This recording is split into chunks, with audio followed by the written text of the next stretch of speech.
Ready for dictation start.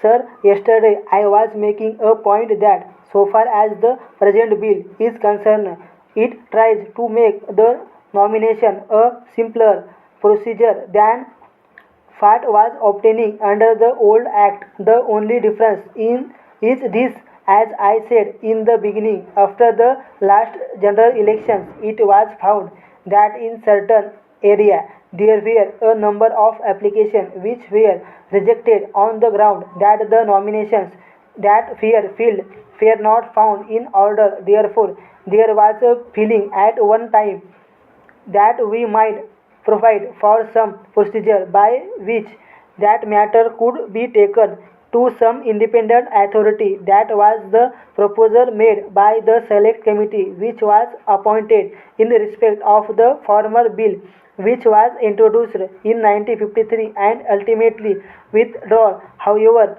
when this matter was again considered by the select committee on the present bill, they threw that it at all the judicial authority was going to the interposed at this stage. Then the object of having simultaneous elections was likely to be defeated. It might easily happen, suppose in respect of a certain matter of disqualification, the matter was allowed to be referred to some authority, it would naturally be subjected to the proceedings that might be taken under the powers vested in the High Court under the Constitution or the subject to appear appeal to the Supreme Court. Therefore, the election program will with respect to a general election would be set aside.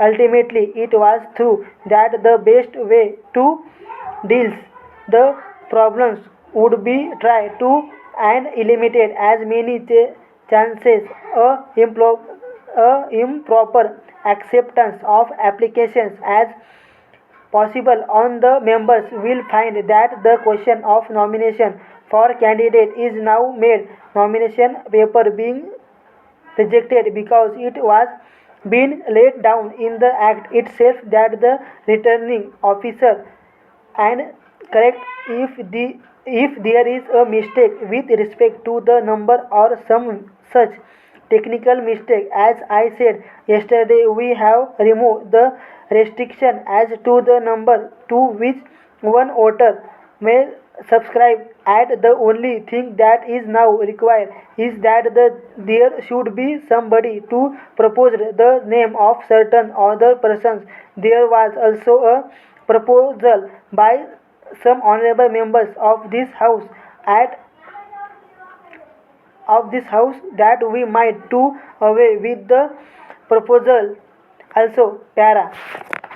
Sir, this is a very simple measure. On 23rd March 1950, as the House is aware, there was a parliament a proclamation by the President, and accordingly, and the President took over the administration of that state. Para.